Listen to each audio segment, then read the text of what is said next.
जय हिंद। नमस्कार साथियों, कैसे हैं आप सब। उम्मीद करता हूं आप सभी अपने घरों में खुश और सुरक्षित होंगे। एक बार फिर आप सभी का स्वागत है आपके अपने YouTube चैनल पर, जिसका नाम है एडुज्ञान, जहां आप सभी न सिर्फ पढ़ते हैं बल्कि सीखते भी हैं। मैं आपका एजुकेटर गौरव आधनिक आपका स्वागत करता हूं इस ऑनलाइन एजुकेशनल सेशन में जो ऑर्गेनाइज किया गया है देवस्य इंटरनेशनल स्कूल द्वारा। बच्चों, आगे बढ़ने से पहले आई रिक्वेस्ट टू एवरीबडी, मेरी ये प्रार्थना है सभी से कि प्लीज़ इस चैनल को सब्सक्राइब करिए और बेल आइकन को दबाना ना भूलिए, ताकि ऐसे एजुकेशनल वीडियो आपको भविष्य में फ्यूचर में भी मिलते रहें। So without wasting much time, let's start our chapter number 8, framing of the constitution of India, Part 3. So students, as you all know, in the last two parts we have discussed about number 1, the framing of constitution, the process of constitution हमने देखा। यानी पहले part में अगर आप सभी ने देखा हो तो आपने ये पाया होगा कि कैसे हमारा संविधान बना और उस संविधान को बनाने में किन किन लोगों की जो भूमिकाएं थी, ठीक है, भूमिकाएं थी यानी रोल्स थे, वो बहुत इम्पॉर्टेंट थे। सेकेंड पार्ट्स हमने देखा, प्रीएम्बल के बारे में हमने चर्चा की। हमने ये देखा कि एक कॉन्स्टिट्यूशन के अंदर कैसे प्रीएम्बल एक इम्पॉर्टेंट रोल प्ले करता है। अब इस पार्ट के अंदर यानी थर्ड पार्ट के अंदर हम क्या देखने वाले हैं, यू ऑल आर एक्साइटेड। हम प्रीएम्बल को और थोड़ा डिटेल में समझेंगे। जैसा कि आप अपनी स्क्रीन पे देख सकते हैं, ये सारे वर्ड्स आपको प्रीएम्बल में देखने को मिल जाएंगे और ये सारे वर्ड्स का अपना एक अलग मीनिंग होता है। सबसे पहले सोवरिजन जो शब्द है इसका असली मतलब होता है इंडिपेंडेंट यानी आज़ाद। प्रीएम्बल की सबसे पहली लाइन में ये वर्ड दिया गया है, जिसका मतलब है कि इंडिया एक सोवरिजन कंट्री यानी इंडिया एक आज़ाद देश है। दूसरा ये बताता है एक सेक्युलर कंट्री, यानी भारत में किसी भी एक धर्म को कोई विशेष अधिकार नहीं मिलते, ठीक है, यानी यहाँ सर्वधर्म प्रधानम यानी सारे धर्म एक समान हैं, एक बराबर दर्जा रखते हैं। तीसरा पॉइंट बोलता है डेमोक्रेटिक रूल, यानी ये जो देश है वो किसके द्वारा चला जाएगा, एक गवर्नमेंट के द्वारा, एक सरकार के द्वारा, जो किसके द्वारा चुनी जाएगी, लोगों द्वारा। चौथा पॉइंट बोलता है रिपब्लिक मतलब जो पूरी की पूरी पावर है वो किसके हाथ में होगी, लोगों के हाथ में होगी। जस्टिस यानी न्याय प्रणाली कैसी होगी, आपने देखा होगा कि जो हमारी जो गवर्नमेंट है उस गवर्नमेंट के साथ साथ दो और हिस्से जो होते हैं जो हमारे संविधान के साथ जुड़े हुए हैं, वो है एग्जीक्यूटिव और जुडिशरी। यानी हम एग्जीक्यूटिव को देखते हैं एक सरकार के तौर पर, एक गवर्नमेंट के तौर पर, ठीक है, और वहीं हम जुडिशरी को देखते हैं न्यायपालिका की तरफ कि कैसे न्यायपालिका लोगों को जस्टिस देती है, न्याय देती है। उसके बाद आता है लिबर्टी यानी फ्रीडम, अपने डिसीजंस लेने का हक। फर्टिलिटी और इक्वालिटी यानी ब्रदरहुड के साथ, बंधुत्व के साथ एक दूसरे को समान भाव से देखना, एक दूसरे को इक्वल रिस्पेक्ट देना। ये हमारे कुछ ऐसे पॉइंट्स हैं जो हमारे प्रीएम्बल में उल्लेखित हैं यानी इंस्क्राइब्ड किए गए हैं। इन सारे पॉइंट्स में से कुछ पॉइंट्स ऐसे हैं जो प्रीएम्बल के पिलर्स माने जाते हैं, ठीक है। उनमें से जो 3 मेन पॉइंट्स हैं वो आज हम लोग डिस्कस करने वाले हैं बच्चों, ठीक है। कौन से हैं वो 3 पॉइंट, आइए आपको मैं ले चलता हूँ। पहला जो पिलर है यानी पहला जो पॉइंट है प्रीएम्बल का, वो ये बोलता है डेमोक्रेसी। तो बच्चों ये आप अपने आप दिमाग में रखिए, the first pillar of preamble is democracy, ठीक है, DEMOCRACY। So the ultimate sovereignty of power is with people according to the Indian constitution. जैसा कि मैंने शुरुआत में आपको बताया कि भारतीय संविधान के अनुसार जो भारत की जनता है, the public will get maximum power. Why? क्योंकि this constitution is made by to the people, for the people and by the people, ठीक है। हमने चर्चा की हुई थी इस बारे में कि जो भारतीय संविधान होता है वो लोगों से बनता है, लोगों द्वारा बनता है और लोगों के लिए बनाया जाता है, ठीक है। तो जो लोग होते हैं वो इसमें सबसे ज़्यादा पावर रखते हैं और सबसे इम्पॉर्टेंट रोल जो है वो लोगों का ही है संविधान के अंदर। There is no particular regime और any particular person, instead it is with the people, यानी लोगों के अलावा और कोई जो दूसरा हम कह सकते हैं एलिमेंट इसमें इंक्लूड नहीं है। यानी हम एक तरीके से यही कह सकते हैं कि हमारे भारतीय संविधान में जो सबसे ज़्यादा पावरफुल रोल किसी को दिया गया है तो वो है पीपल। सो डेमोक्रेसी, अब ये जो वर्ड है, चलो ठीक है, ये 2 पॉइंट फर्स्ट 2 पढ़ के हमें पता चलता है कि लोगों के पास सबसे ज़्यादा पावर है, पर डेमोक्रेसी क्या है? डेमोक्रेसी एक ग्रीक वर्ड है बेटो। ये ग्रीक वर्ड डेमोस से लिया गया है, जिसका मतलब होता है लोग यानी पीपल, और क्रेटोस का मतलब होता है पावर। यानी अगर इन दोनों चीज़ों को देखा जाए तो पीपल पावर, यानी अगर लोगों के पास जब पावर आ जाती है तो एक ग्रीक वर्ड से इसका वर्ड डिराइव किया गया है जिसे हम डेमोक्रेसी कहते हैं, जो कि हमारे पहले और दूसरे पॉइंट को रिलेट करता है कि अगर लोगों के पास पावर आ गई तो उस बात को आप कहेंगे क्या? उस बात से, उस स्टेटमेंट से ये चीज़ निकल के आई कि हम इसे डेमोक्रेसी कह सकते हैं। ठीक है, so the country power is not with in the group of people instead of with in the people of the country, यानी किसी एक ग्रुप के पास या फिर किसी एक व्यक्ति के पास कंट्री की पूरी पावर नहीं होती। जहाँ पर कॉन्स्टिट्यूशन होता है, जहाँ हमारा प्रेम्बल है, जैसे हम भारत की बात कर रहे हैं, तो भारत में किसी एक व्यक्ति विशेष या फिर किसी एक व्यक्ति के ग्रुप को सारी पावर नहीं मिलती, बल्कि उन लोगों को मिल रही है जो लोग इस देश में रह रहे हैं, the people who are living in this country. That's why we call our self a democratic country. Point 5 आपको बताता है कि डेमोक्रेटिक स्टेट एडमिनिस्ट्रेशन। आप सभी को पता है कि हमारे भारत देश में काफ़ी सारे स्टेट्स हैं यानी राज्य हैं, और इन राज्य में आपस में इक्वल जस्टिस यानी आपस में न्यायिक संबंध अच्छे से बने रहें, चाहे वो सामाजिक तौर पर हो, आर्थिक तौर पर हो या फिर राजनीतिक तौर पर, यानी सोशली, इकोनॉमिकली या पॉलिटिकली आपस में जितने भी स्टेट्स हैं वो इक्वल राइट एक दूसरे के साथ पार्टिसिपेट करें। यानी फॉर एन एग्जाम्पल अगर हम बात करते हैं उत्तर प्रदेश और असम की, तो ऐसा नहीं है कि उत्तर प्रदेश जो स्टेट है उसको कुछ ज़्यादा, क्योंकि वो बड़ा स्टेट है, और जो असम है वो छोटा स्टेट है, तो ऐसा नहीं है कि वहाँ का जो एडमिनिस्ट्रेशन है उसको ज़्यादा राइट्स मिल जाएंगे और जो असम है वहाँ का राइट्स कम मिल जाएंगे, ऐसा नहीं होता। ठीक है, यानी क्यों नहीं होता? क्योंकि यहाँ पर इक्वल जस्टिस की प्रणाली काम करती है। ठीक है, सबको इक्वल लेवल से ट्रीट किया जाता है, चाहे वो सामाजिक तौर पर हो, आर्थिक तौर पर हो या फिर राजनीतिक तौर पर। सभी के जो राइट्स होते हैं यानी अधिकार होते हैं वो एक जैसे होते हैं। उसके बाद पॉइंट 6 आपको ये बताता है कि in a democratic India people elect their leaders. आप सभी को पता होगा, आप सभी ने देखा भी होगा, और हाल ही में अभी चुनाव आ भी रहे हैं। ठीक है, कहाँ आ रहे हैं? ये एक एक्टिविटी है, मैं आपको दे रहा हूँ। आप सभी लोगों को ये पता करना है कि हाल ही में यानी 2020 में भारत में किन किन राज्यों में चुनाव होने वाले हैं और वो कौन से चुनाव हैं। क्या वो लोकसभा चुनाव है, चाहे वो विधानसभा चुनाव है। ठीक है, तो ये आप नोट डाउन कर लीजिए बच्चों, मैं भी नोट डाउन कर रहा हूँ, और अगले वीडियो में आपका इसका जवाब आपको मिलेगा। ठीक है, तो बने रहिए हमारे साथ। पॉइंट 6 पर हम कायम हैं कि डेमोक्रेटिक इंडिया में जो लोग होते हैं वही लीडर्स को चुनते हैं। कैसे चुनते हैं? By casting their vote. Casting their vote means vote देकर। ठीक है, और जो लोग होते हैं जो वोट लेकर चुने जाते हैं वो फिर कहाँ बैठते हैं? वो लोग पार्लियामेंट में प्रमोट किए जाते हैं। पार्लियामेंट, ठीक है, पार्लियामेंट वर्ड याद रखिएगा, PARLIAMENT। पार्लियामेंट में जहाँ पे वो अपनी बात यानी जिन लोगों की तरफ से वो जा रहे हैं, जिनको वो रिप्रेजेंट कर रहे हैं, उनकी बात वो वहाँ रखते हैं, उनकी प्रॉब्लम्स वहाँ डिस्कस्ड होती है, and thereafter assuming the post of prime minister as his and her cabinet. और इससे ही फिर बाद में आगे चलकर प्रधानमंत्री भी चुने जाते हैं इन्हीं लीडर्स में से।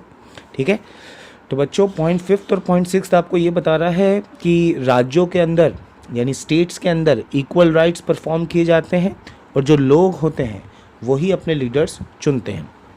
पॉइंट 7 आपको ये बता रहा है कि जो एग्जीक्यूटिव्स होते हैं do not have absolute power, यानी अगर जो सरकारी पद पर जो लोग काम कर रहे हैं, जो बड़े बड़े पदों पर काम कर रहे हैं, जो सरकारी पदों पर काम कर रहे हैं जैसे IAS IPS, इनके पास भी असीमित पावर नहीं होती। यानी हम अगर देखें तो हम ये नहीं कहते कि ये बहुत बड़े लेवल पर काम कर रहे हैं, ठीक है, तो इनके पास अनलिमिटेड पावर होगी, ये कैसे भी डिसीजन ले सकते हैं देश के बारे में, ऐसा नहीं है। ठीक है, इनकी भी पावर की कुछ मर्यादाएं होती है, सीमाएं होती है। They are given a specific time limit. ठीक है, इनको जो समय होता है, समय सीमा भी बहुत तय की जाती है। Similarly the voters elect states local level government. अब जो वोटिंग होती है वो दोनों तरीके से होती है, स्टेट लेवल पर भी होती है और लोकल लेवल पर भी होती है, ठीक है। और उसके बाद democracy means by the people for the people and of the people, as we have discuss कि जो लोग होते हैं, क्योंकि बच्चों संविधान जो है वो किसने बनाया, लोगों ने ही बनाया। हमने देखा कि कैसे डॉक्टर राजेंद्र प्रसाद उस कॉन्स्टिट्यूएंट असेंबली के प्रेसिडेंट थे। हमने देखा कि कैसे B.R. अम्बेडकर की चेयरमैनशिप में कॉन्स्टिट्यूशन ड्राफ्ट हुआ। तो बच्चों कहीं ना कहीं ये बात तो तय है कि ये लोगों द्वारा बनाया गया, मीन्स बाय द पीपल। दूसरा फॉर द पीपल, यानी ये जो संविधान बना ये किसके लिए बना, ठीक है, किन लोगों के लिए बना, ये किन मतलब किसके लिए बना, या आखिर जाकर किसकी हेल्प करेगा, भाई ये लोगों की मदद करेगा, for the people. So bye the people and for the people समझ में आया आपको कि लोगों से बना और लोगों के लिए बना, ऑफ द पीपल। अब सिंपल सी बात यह है कि संविधान को अगर हम लोग संविधान को अगर हम इक्वल रिस्पेक्ट नहीं देंगे तो क्या वो संविधान मान्य होगा? यानी अगर हम संविधान कॉन्स्टिट्यूशन की इम्पोर्टेंस को नहीं समझेंगे, उसे इग्नोर करेंगे, तो क्या लगता है कि कॉन्स्टिट्यूशन का अपना कोई अस्तित्व हो पाएगा? नहीं। तो इसी तरह संविधान बना किससे है? लोगों से। किसके लिए बना है? लोगों के लिए बना है। और ये किसके लिए काम करता है? ये सिर्फ और सिर्फ लोगों के लिए काम करता है, उनके वेलफेयर के लिए काम करता है, उनकी लाइफ को और बेटर करने के लिए काम करता है। So the cabinet consist the member of parliament, यानी अब जो सरकार देश चलाएगी वो एक कैबिनेट बनती है। कैबिनेट मतलब जैसे आप सभी ने सुना होगा कि हमारे देश के प्रधानमंत्री हाल ही में जो श्री नरेंद्र मोदी जी हैं, उनकी भी अपनी खुद कैबिनेट मिनिस्ट्री है, यानी उनके अपने खुद मिनिस्टर्स होते हैं जिसमें से वो अपने कामों को बांट देते हैं। जैसे कुछ एग्रीकल्चर मिनिस्टर होते हैं, ठीक है, फिर उसके बाद डिफेंस मिनिस्टर हो गए या HRD मिनिस्टर, ठीक है। HRD means human and resource development. और उसके अलावा भी हर फील्ड के अपने अपने अलग एक्सपर्ट्स रख के वो लोग अपनी मिनिस्ट्रीज बांटते हैं, जिससे क्या होता है, काम डिवाइड होता है और वो आपस में बेहतर तरीके से कोऑर्डिनेट करके काम करते हैं। तो बच्चों 12वें पॉइंट के बाद जो 13वां पॉइंट आपको बताता है पहले पिलर के बारे में, ठीक है, डेमोक्रेसी के बारे में, कि कोई भी citizen, any citizen of India who has possessed required constitutional eligibility can contest the election. अब सिंपल है कि भारत में कौन से वो लोग हैं जो इलेक्शन के लिए खड़े हो सकते हैं, ठीक है। तो इसकी खुद अपनी अपनी क्राइटेरिया है कि आपकी एज फैक्टर क्या होनी चाहिए, ठीक है, यानी आपकी जो एज होनी चाहिए वो मिनिमम 18 अबव होनी चाहिए। उसके साथ साथ मेंटली साउंड होने चाहिए, यानी आपकी जो मानसिक स्थिति है वो सकारात्मक होनी चाहिए, ठीक है, पॉजिटिव होनी चाहिए। इन शॉर्ट आपको ये सारी एलिजिबिलिटी पास करने के बाद ही इलेक्शंस में खड़े होने का अधिकार मिलता है। इसके अलावा मिनिस्ट्रियल पोजीशन जो होती है वो हेरिडेटरी बिल्कुल नहीं होती। अब बच्चों यहाँ हेरिडेटरी मतलब क्या हो गया कि जैसे आप सभी को पता होगा कि पहले के जो समय है उसमें क्या होता था कि राजा के बाद राजा का बेटा राजा बनता था, यस। उसी तरह यहाँ पर जो संविधान के अकॉर्डिंग क्या होता है कि लोग चुनते हैं अपना नेता। ऐसा नहीं है कि जो नेता है वो अपने बेटे को अपने जाने के बाद अपनी कुर्सी दे दे। So ministerial position are not acquired hereditary. तो ये आप अंडरलाइन कर लीजिएगा, ये हेरिडेटरी नहीं चलता है, ठीक है। पॉइंट 15 आपको बता रहा है कि each elected government has 5 year of tenure. यानी क्या हुआ कि हर जो गवर्नमेंट को आप चुनते हैं, ठीक है, हर साल, तो ये जो हर 5 साल के अंदर फिर से इलेक्शन होंगे। और ये ज़रूरी भी है, ठीक है, ताकि जो लोग हैं उनको अपनी चुनाव का हक मिले, वो चुन सकें। अगर वो संतुष्ट हैं किसी एक गवर्नमेंट से 5 साल तक, तो वो क्या कर सकते हैं, अगले 5 साल के लिए भी उसी गवर्नमेंट को चुन सकते हैं। और अगर संतुष्ट नहीं है तो फिर वो उसके अपोजिशन को चुनते हैं। लेकिन हर 5 साल में भारत में इलेक्शन होते हैं। This government works under the principle of constitution thereafter, so therefore it is known as responsible government. Simple है, क्योंकि जो भी गवर्नमेंट चुन कर आती है वो आगे जाकर रिस्पॉन्सिबल बनती है। क्यों? क्योंकि वो जिम्मेदार बन जाएगी। कैसे? क्योंकि उसे आगे चलकर क्या करना होगा, उसे अपने कार्यों का जवाब देना होगा, वो क्या कर रहे हैं क्या नहीं कर रहे हैं। क्योंकि आप आए दिन देखते रहते हैं न्यूज़ चैनल्स पर, जब पैंडेमिक कोविड-19 की वजह से हमारे देश भारत में लॉकडाउन हुआ तो आप सभी को पता होगा कि श्री नरेंद्र मोदी जी द्वारा संबोधन किया गया, लोगों को बताया गया कि जो हो रहा है वो क्यों हो रहा है, ठीक है, उसके परिणाम क्या है और उसके सॉल्यूशंस क्या हैं। उन्होंने काफ़ी डिटेल्ड वे में आप सब तक अपनी बात रखी, अपनी बात पहुंचाई। तो ये होता है एक रिस्पॉन्सिबल गवर्नमेंट का काम, ताकि वो अपनी जिम्मेदारियों को समझकर उनका निर्वहन करे। आखिरी जो 3 पॉइंट अब बच रहे हैं, जिसमें से 17 पॉइंट आपको बता रहा है कि democratic government based on liberty, equality and feeling of fraternity. ठीक है भाई, लिबर्टी एंड इक्वालिटी का मतलब आप समझ सकते हैं कि आप, liberty means to express your views, thoughts and expressions. आपको अधिकार होगा कि आप अपनी बात, अपने विचार लोगों तक रखें। इक्वालिटी यानी सब, जितनी जैसा सम्मान सभी का है उतना ही सम्मान आपको भी मिलेगा। और फीलिंग ऑफ फर्टेनिटी यानी आज़ादी की भावना, आप आज़ाद हैं, ठीक है, अपने डिसीजंस लेने के लिए, ये फर्टेनिटी बताता है। सो ये कंटिन्यूसली जो वर्क आप कर रहे हैं, इन्हीं गोल्स को अचीव करने के लिए काम कर रहे हैं। यानी हर गवर्नमेंट चाहती है कि भाई वहाँ के जो लोग हैं वो निर्भीक रहें। निर्भीक मीन्स कि वो डरे नहीं, अपनी बात खुलकर रखें। इक्वालिटी यानी समान अधिकारों के साथ काम करें और आज़ाद विचारों के साथ काम करें। तो पॉइंट 18 की तरफ देखते हैं हम। होप पॉइंट 17 समझ में आया होगा आपको कि हर गवर्नमेंट लिबर्टी, इक्वालिटी और फीलिंग ऑफ फर्टिनिटी के लिए लगातार काम करती रहती है। पॉइंट 18 बोल रहा है कि constitution disseminates the power of people to cast the vote according to their free will, thereby the instils confidence in the constitution. अब जो लोग हैं, ठीक है, जो लोग मीन्स जो लोग वोट दे रहे हैं, to do their free will, आपने देखा होगा, thereby the instil of confidence in the constitution. उन लोगों के अंदर कहीं ना कहीं जो विश्वास होता है वो किसके ऊपर है? संविधान के ऊपर, कॉन्स्टिट्यूशन के ऊपर। तो कॉन्स्टिट्यूशन खुद जो लोग हैं उनका विश्वास बनाए रखने के लिए वो जो पावर है वो उनके हाथ में दे रहा है। यानी कहीं ना कहीं हम ये नहीं कह रहे हैं कि संविधान के अंदर सबसे ज़्यादा शक्ति है, बल्कि जो लोग हैं, जो पीपल हैं, जो उस कंट्री के लोग हैं जो वोट दे रहे हैं, उन्हीं के पास सबसे ज़्यादा पावर होगी। कैसे? क्योंकि हर 5 साल में जब इलेक्शन होते हैं तो वो चाहें तो वो जो पार्टी चुनी गई है उस पार्टी को भी बदल सकते हैं, चेंज कर सकते हैं। तो आप खुद सोच सकते हैं कि कॉन्स्टिट्यूशन ही है जो कहीं ना कहीं लोगों के अंदर ये शक्ति पैदा करता है, लोगों को ये शक्ति देता है कि वो वोट देकर अपने हिसाब से जिसे चाहे वैसे सरकार बनाए और वो सरकार आगे चलकर देश चलाए। तो बच्चों 19वां पॉइंट और आखिरी पॉइंट क्या कहता है first pillar of preamble democracy का, कि the constitution of democratic India renders the fundamental rights principles of for political directions. यानी पहला क्या बोला है कि डेमोक्रेटिक इंडिया के अंदर भारतीय लोगों के जो मौलिक अधिकार हैं, ठीक है, यानी फंडामेंटल राइट्स हैं, वो भी इंक्लूडेड है, ठीक है, जिसमें अब आगे आने वाली वीडियोस में हम देखेंगे कि हमारे फंडामेंटल राइट्स कौन से होते हैं। इसके साथ साथ प्रिंसिपल्स फॉर पॉलिटिकल डायरेक्शन, ठीक है, कुछ ऐसे सिद्धांत हैं जो सभी राजनीतिक दलों को एक दिशा देते हैं, चाहे वो पार्लियामेंट हो या मेंबर ऑफ असेंबली हो या कोई भी, या फिर हम जस्टिस की बात करें, सभी आपस में इंडिपेंडेंट है और इम्पार्शियल है, ठीक है, यानी आज़ाद है और किसी से पार्शलिटी नहीं करते। अब बच्चों आप जो वर्ड देख रहे हैं इलेक्शन कमीशन, ठीक है, आप सब में से काफ़ी लोगों ने इसके बारे में सुना होगा, ठीक है। इलेक्शन कमीशन एक ऐसा आयोग है जिसे आप चुनाव आयोग भी बोल सकते हैं। ये चुनाव आयोग हर 5 साल में भारत में इलेक्शंस यानी चुनाव करवाता है।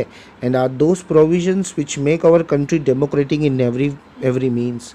तो बच्चों यही इन सारी चीज़ों से हम क्या समझते हैं कि जो पार्लियामेंट काम कर रही है, जो असेंबली काम कर रही है, जो न्यायपालिका आपको न्याय दे रही है और जो चुनाव आयोग चुनाव करवा रही है, कहीं ना कहीं यही बताता है, यही दिखाता है कि भारतीय संविधान का जो डायमेंशन है वो काफ़ी वेरी करता है, ठीक है, जिसकी वजह से हम भारत को एक डेमोक्रेटिक कंट्री, एक डेमोक्रेटिक स्टेट कह सकते हैं, ठीक है।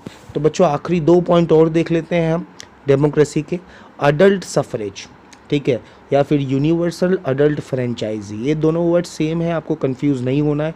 Adult suffrage and universal adult franchise क्या होता है? 18 साल के बाद यानी हर 18 ईयर्स के बाद हर इंसान को वोट देने का अधिकार हो जाता है। क्या देने का अधिकार होता है? वोट देने का, बाय हिज और हर चॉइस, यानी अपनी चॉइस के हिसाब से उन्हें जो लीडर पसंद है वो उसे वोट दे सकते हैं। इसमें डिस्क्रिमिनेशन ऑफ कास्ट नहीं होता, जातिवाद नहीं होता, ठीक है। क्रीड, कल्चर, जेंडर, लैंग्वेजेस ये नहीं होता है, ठीक है, यानी लिंग भेद नहीं, धर्म भेद नहीं, जाति भेद नहीं, यहाँ तक कि एजुकेशन, इनकम, बर्थ प्लेस में भी कोई भेद नहीं।